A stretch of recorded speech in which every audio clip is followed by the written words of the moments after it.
میں آخری جگہ میں مور لانی ہے، میں صحابی کو لڑوانی ہے.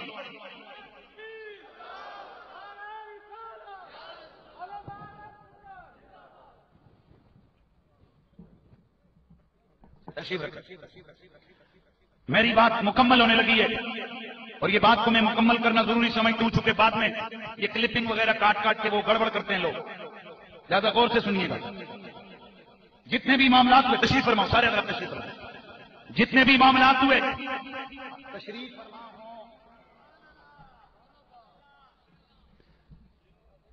جتنے بھی معاملات ہوئے، حضرت علی، صدا لگاؤ حضرت علی، پھر بولو مولا علی.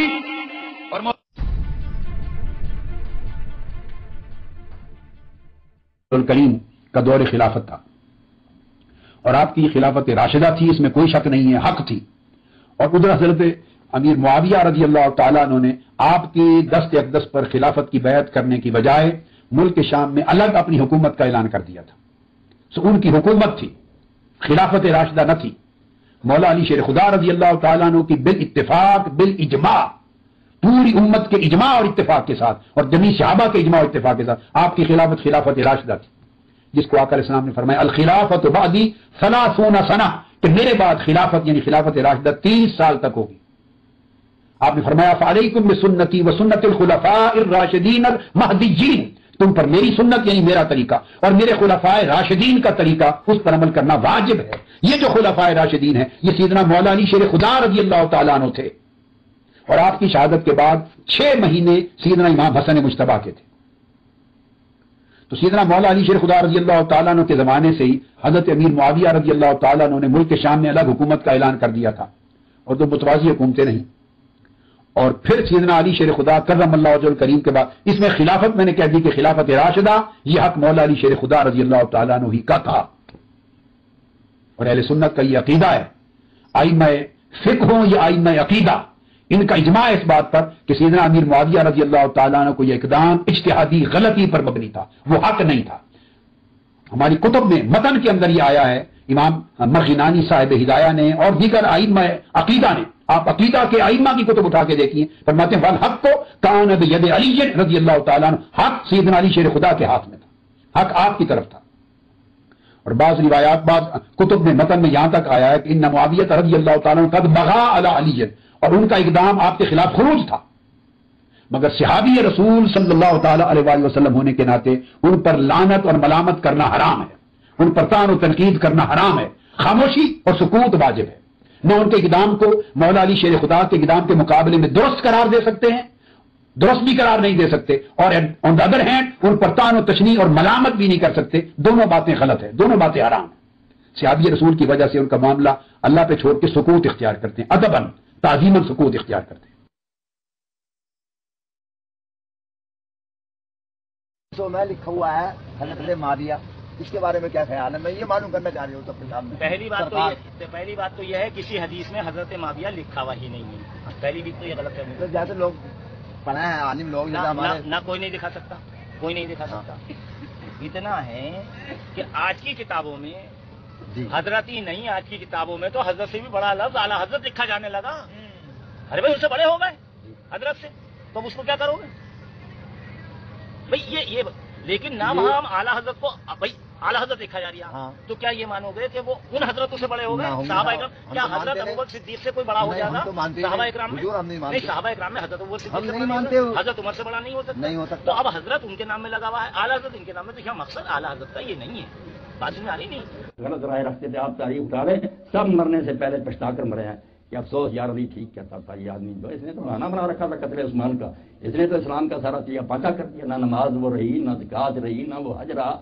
جو حج قرآن نے مقرر کیا تھا حج تمتع، ایک ہی سفر میں حج اور عمرہ دونوں تم کر سکتے، اس پر لوگوں کو مارنا شروع کر دیا. وہی کفر کا رواج، ایک سفر میں تم دونوں نہیں کر سکتے، وہ کرنا شروع کر دیا. نمازوں کے اوقات میں اتنی تبدیلی کہ لوگ جمعہ کا خطبہ اتنا لمبا کہ عصر کی نماز بیٹھے اشارے سے پڑھ لیتے، سجدہ بھی نہ کرتے.